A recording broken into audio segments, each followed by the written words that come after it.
Let's look together at what can cause the downfall of a leader faster than you think and how to prevent that. Your self-leadership channel, where you'll learn all about leadership and self-leadership, tips and tricks, and some things that always work with my clients. Hello, my name is Milun. I'm a professional leadership coach accredited by the International Coaching Federation. You made it. You are a leader, you have responsibility, you're in a good position, you see how your work is flourishing, you see how things are progressing, and you feel like you made it. Or maybe you're dreaming of it and you're just envisioning how you're working hard to achieve progress, to maybe accomplish a specific title or position. It can also be that you are the CEO of a great company and your heart is truly to serve the people in your team, in the company. No matter what your goals were, no matter where you're at right now, every leader is at risk of one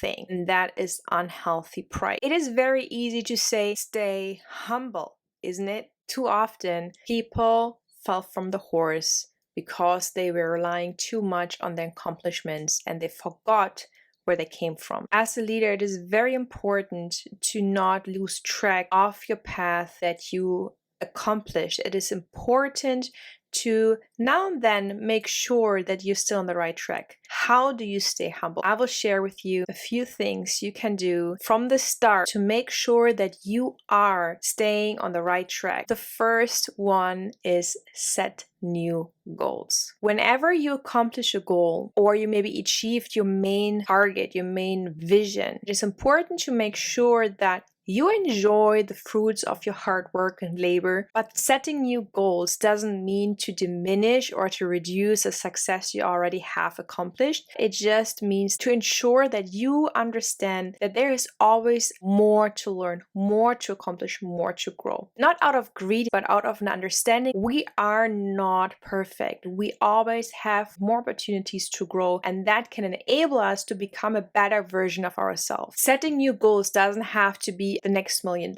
No, it doesn't have to be that. It doesn't even have to be now I will finally buy a house. Now we will do etc., etc., etc. Setting new goals can be as simple as learning a new skill. Your new goal doesn't necessarily have to do something with your current profession. It can be also a private goal, a new fitness goal, learning a new language. It can be very, very simple things. Almost all of my clients are consistently working on themselves, no matter if it's a personal goal or a professional goal, out of the understanding that they have still potential. And some of their goals are very simple. When you have this awareness that you are still a learning person, that you're still a growing person, that you are not done yet, and remind you in day-to-day life that you have more ahead of you. This will also have the advantage that you will be kinder with the people around you. Ask yourself, what would be one thing that you can start today in order for you to stay a learning and growing person? And when will you start with that? The second habit or skill that anyhow every leader and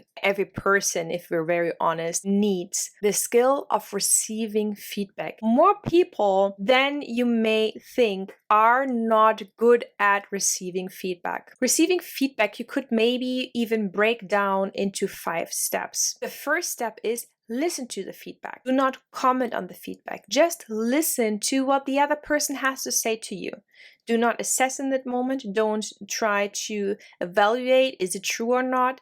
Try to understand what the other person really is saying to you. After you actively listened to the feedback that is given to you, clarify if you understood everything right. Clarify what you understood and ask and confirm where you may feel you're not sure if you understood right. This gives the opportunity to clarify if there is just a simple misunderstanding or if something needs to be sorted out. After you clarified, you don't have to agree right away with what has been said to you, but communicate to the other person that you will reflect on that feedback. Even if you already have as a first impulse that this is not a valid or justified feedback, still take the time to process and reflect on it. If necessary, take the time to sit down and write down what makes this a justified feedback and what not. After you reflected that feedback, decide if it was a justified feedback. Make a conscious choice to say,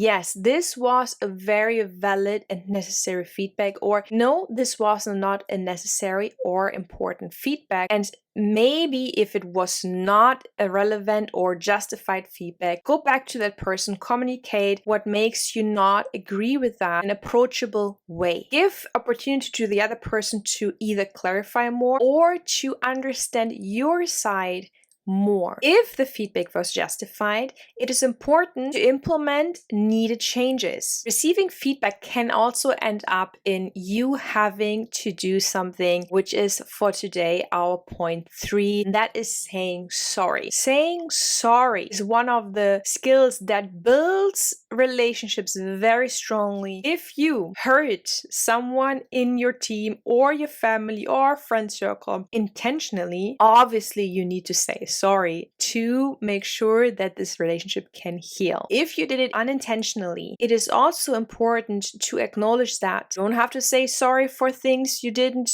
do, or you don't have to say sorry for the other person taking everything personal. But saying that I'm sorry the way I said it hurt you will open doors. However, we want to focus today on saying sorry for where you as a leader did wrong. Be it losing your temper, being too harsh with a staff member, criticizing things that don't need to be criticized, being a poor role model. There are so many things where we as leaders can fail the people entrusted to us, the people we are responsible for, or even projects we're responsible for. Therefore, if you struggle with saying sorry, I would really recommend to you to start reflecting on it, what makes it difficult for you. A lot of people think that saying sorry will make them weak and will stop them from actually being an authority or being someone who's taken serious. If you feel like you need to be an authority and you have to do hard stuff to be an authority, then there already is an issue in that. And that is something I would suggest to work on with your mentor, coach, or supervisor. Understanding who you are and what your role is will make the difference. As a leader, to heal and support and fix relationships where you are the problem. If you are the problem, you need to work on that. This is a skill set you should have learned as a toddler. If as an adult you still can't do it, it is questionable for you to be in a position with responsibility. It sounds hard, but that's the truth. In the end, if you can't say sorry, you will not be an approachable leader and you will create distance and resentment. I observed too many times how staff members were resentful or bitter towards the boss because their boss was not able to solve issues, solve conflicts with that specific staff member, and was not able to say sorry and take responsibility of where they as a leader did wrong. They lost through that the trust and the effective cooperation of team members. Don't sabotage yourself and make sure to learn to say sorry when it is justified. Let's sum it up. Set new goals and stay a learning person. Learn to receive feedback. Be able to say sorry. These 3 will help you to stay humble, to not create unhealthy pride in your life, and to be a leader people will want to work with and want to learn from and want to grow with. And if you have any question, please let me know in the comment section. Thank you for following. Thank you for watching. Share it with your friends. Don't forget to subscribe, like, and share.